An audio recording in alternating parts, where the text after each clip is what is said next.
Պարոն վարչապետ, Financial Times-ը երեկ հայտնել է, որ Եվրամիությունը արտակարգ օգնություն է պատրաստում Հայաստանի համար Ռուսաստանի Դաշնության ներմուծման սահմանափակումները փոխհատուցելու համար։ Որ ժամկետների մասին է խոսքը եւ ինչ ապրանքների է վերաբերում։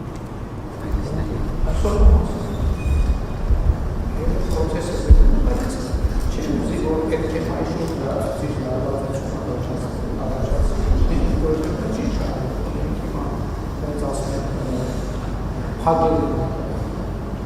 մեր Ռուսաստանի շուկան դիմադրության Սա մեզ լավ հնարավորություն է, որ դիվերսիֆիկացիան մեր կառավարությունը երևի շնորհակալ Եվրոպական միության ներգործողներին այդքան արագ արտադրական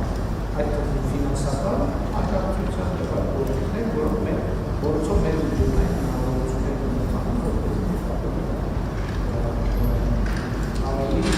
հասցեական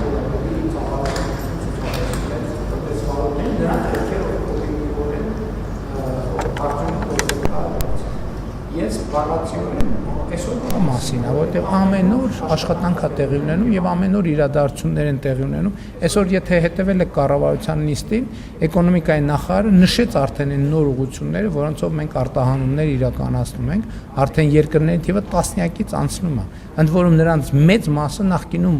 0 արտահանում ենք ունեցել։ 0 արտահանում պատկերացնում եք, հիմա մենք արդեն ունենք խմբականակներ եւ ոչ միայն ունենք խմբականակներ, մենք արդեն ունենք պայմանագրեր մեծ եւ երկարաժամկետ խմբականակների համար։ Ես ամենևին չէի չափազանցնում, երբ որ կառավարության նախորդ նիստում ասում էի, որ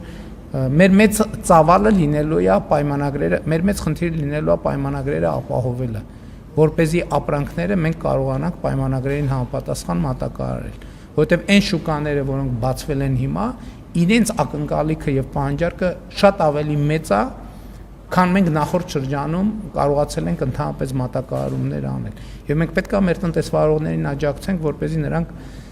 իրենց արտադրանքի ծավալները մեծացնեն, որպեսզի երկարաժամկետ կարողանան ոչ միայն կարճաժամկետ խնդիր լուծել, այլ երկարաժամկետում իրենց ներկայությունը ապահովել այդ շուկաներում։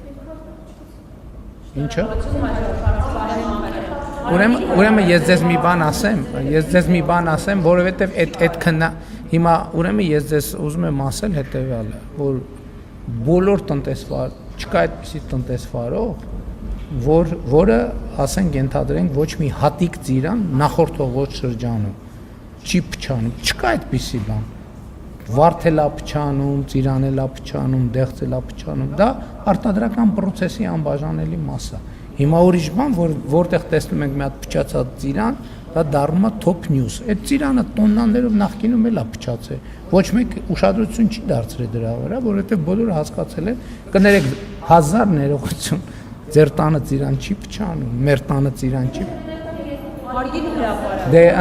տենց պրոպորցիոնալ պետքա գնալ 2 կիլոգրամ, 20 կիլոգրամ, 200 կիլոգրամ։ Ես նկատի ունեմ այդ ցիկլերի մեջ միշտ էլ այդ process կա, երբեք թափոն արտադրանք գոյություն չունի եւ տնտեսագետների ով որ մտածի անթափոն արտադրության բանաձևը կստանա բոլոր Նոբելյան մրցանակների Նոբելյան մրցանակ